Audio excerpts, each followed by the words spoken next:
तो 50,000 मानदेय मिलेंगे, साथ ही मिलेंगे एनपीएस का लाभ, न्यू पेंशन योजना का लाभ। इस सरकार से हुई है हमारी बात, सारी चीज़ें हो गई है स्पष्ट। किनके बढ़ेंगे वेतन, किनको मिलेंगे 50,000 तक मानदेय, और जो है कि दोबारा वेतन वृद्धि होगा, और जो है कि एनपीएस के तहत न्यू पेंशन योजना का लाभ, और जो है कि तमाम तरह के जो भत्ते होते हैं जिसमें आवागमन भत्ता से लेकर आवास भत्ता, यात्रा भत्ता, मोबाइल भत्ता, ग्रेजुएटी पेंशन आदि तरह की जो स्कीमें होती है जो सरकार चलाती है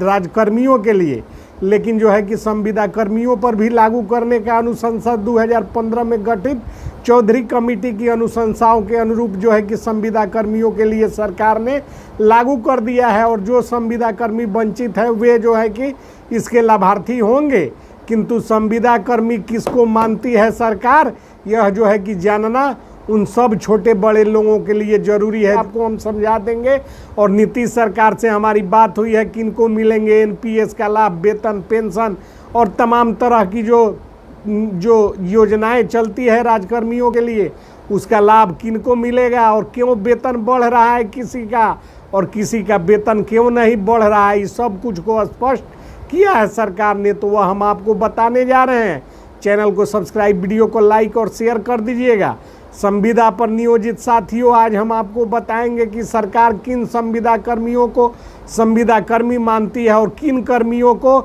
जो है कि तमाम तरह की सुविधाएं मुहैया करवाती है, और वेतन 25,000 से 30,000 अभी दे रही है, और कर्मचारी भविष्य निधि की राशि की कटौती भी उनकी हो रही है, और जो है कि एनपीएस न्यू पेंशन योजना का लाभ भी अब उनको मिलेगा। उनको ग्रेजुएटी पेंशन, रिटायरमेंट, और साथ में साथ जो है कि तमाम जो भाता जो राजकर्मियों के लिए योजनाएं चलती है जिसमें यात्रा भाता, मोबाइल खर्च, आवास खर्च, मेडिकल खर्च और तमाम तरह की राशि जो है कि उनको दी जा रही है, और जो वंचित है उनको मिलेंगी। लेकिन यह आप जान लीजिए, आपको यह जानकारी होनी चाहिए।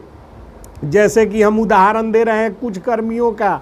कार्यपालक सहायक, लेखापाल, आईटी सहायक, तकनीकी सहायक, और जो है कि आपको बताते चले एनएचएम के तहत स्वास्थ्य विभाग में कार्यरत लाखों की संख्या में जो संविदा कर्मी हैं वे जो है कि संविदा कर्मी की श्रेणी में आते हैं। और सबसे छोटा उदाहरण मोटे तौर पर जिनको 60 वर्षों के लिए सरकार भविष्य में अस्थायी करने की योजना रखती है, जिनको जो है कि सरकार पहले भी अस्थायी कर चुकी है, उनको जो है कि संविदा कर्मी की श्रेणी में जो है कि सरकार रख रही है, जिनमें शिक्षा सेवक तालीमी मरकज, विकास मित्र जो है कि उदाहरण आपके लिए सबसे अच्छा उदाहरण आपके लिए हैं, क्योंकि जो है कि शिक्षा सेवक तालीमी मरकज विकास मित्रों को अस्थायी करते हुए 25,000 वेतन और जो है कि प्लस भत्तों को जोड़ दिया जाए तो 28 से 30,000 भुगतान ये लोग उठा रहे हैं। एक बार और सुन लीजिए, कार्यपालक सहायक, लेखापाल, आईटी सहायक, तकनीकी सहायक, ये जो है कि पंचायती राज विभाग के कर्मी हैं,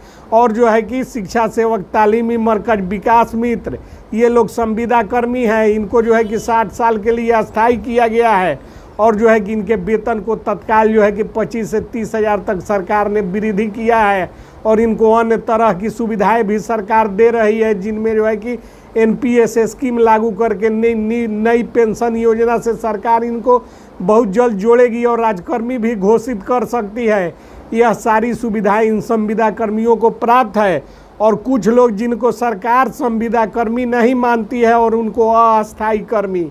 जिनको जो है कि अस्थायी कर्मी के रूप में रखे हुए हैं, वे लोग भली भांति इस चीज़ को जानते हैं, फिर भी अनजान बनकर चैनल पर कमेंट करते हैं कि हम संविदा कर्मी हैं, हमको जो है कि यह लाभ नहीं मिल रहा है। तो क्यों नहीं मिल रहा है? उन कर्मियों में आपको बताते चले, कुछ लोग को नियमों के विरुद्ध